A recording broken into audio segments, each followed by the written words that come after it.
बुखार होने पर, खांसी होने पर कुछ ऐसी आम दवाइयाँ हैं जो हम लोग बिना सोचे समझे लेते रहे हैं। इनमें ज़्यादातर है एफडीसी।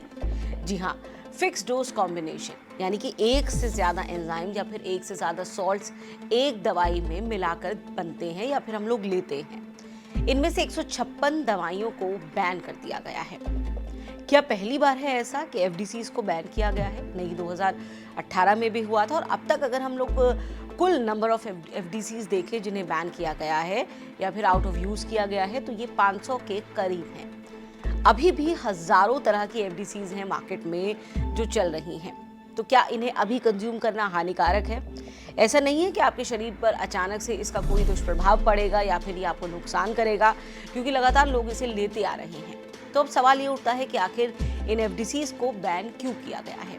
इनमें तो कुछ इतनी कॉमन है जिन्हें हम शायद अक्सर ले रहे हैं, जैसे लेवसिट्राजिन हो गई, चेस्ट एंड कोल्ड हो गई, क्रोसिन जैसी दवाइयाँ, या फिर माइग्रेन की दवाइयाँ, या फिर महिलाओं के मंथली साइकिल में दर्द के लिए काम आने वाली मेफ्टाल स्पास जैसी कई दवाइयाँ ऐसी हैं जिनके अंदर एक से ज़्यादा दवाई शामिल हैं और जिनसे मरीज को लगता है कि उसको राहत मिली है। अब इसके पीछे वजह ये है कि इनमें से कई दवाइयाँ ऐसी हैं जिनमें जो सॉल्ट्स हैं या फिर जो कॉम्बिनेशन है वो मरीज के लिए ज़रूरी नहीं होता है। एग्जाम्पल के तौर पर अगर हम चेस्ट एंड कोल्ड लें, जिसके अंदर बुखार की दवाई है, जिसके अंदर एलर्जी की दवाई है, जिसके अंदर नेजल कंजेशन की दवाई है। अब मरीज़ अगर ये सोचता है कि उसको बैक्टीरियल इन्फेक्शन के लिए ये दवाई लेनी है, जो उस वक्त उसको ज़ुकाम में काम भी कर देती है, लेकिन सवाल ये है कि ये दवाई बैक्टीरियल इन्फेक्शन में काम ही नहीं करती है। ऐसी कई दवाइयाँ हैं। ऐसे में अगर आप ऐसी दवाइयाँ लेते हैं तो आपकी जो एंटीबायोटिक्स के प्रति शरीर की रोग प्रतिरोधक क्षमता है वो कम हो जाएगी। छोटे से इन्फेक्शन के लिए भी आपको एंटीबायोटिक्स की बड़ी मोटी डोज लेनी पड़ेगी। ये खतरे की बात है। इसी को अवॉइड करने के लिए वक्त वक्त पर ये मंथन होता रहता है कि कौन सी एफडीसीज हैं जिन्हें अब इस्तेमाल से बाहर किए जाने की ज़रूरत है। लिहाजा ये लिस्ट बनी है। 156 दवाई हैं। सबसे ज़्यादा इसमें है हम जो गैस्ट्रो अबनॉर्मलिटीज़ के लिए दवाइयाँ लेते हैं, और एलर्जीज़ के लिए हम दवाइयाँ लेते हैं, मंथली साइकिल के लिए दवाइयाँ लेते हैं, दर्द के लिए, स्पाज्म के लिए दवाइयाँ हम लोग लेते हैं, और माइग्रेन के लिए। तो ये मोटे तौर पर इन इस्तेमालों में आने वाली दवाइयाँ हैं जिन्हें बैन किया गया है। अब जो स्टॉक पड़ा है उसका क्या किया जाएगा? अक्सर इन मामलों में देखा गया है कि कंपनीज कोर्ट में मूव करती हैं ऐसे आदेशों के बाद कि जो स्टॉक उनके पास रखा हुआ है इसे निकालने की इजाज़त दी जाए।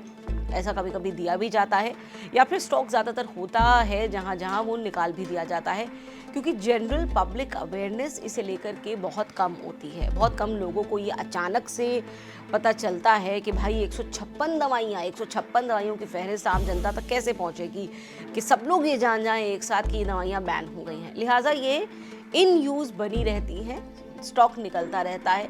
अचानक से इसका दुष्प्रभाव नहीं है, लेकिन कहा यह गया है कि इसका बहुत असर होता नहीं है।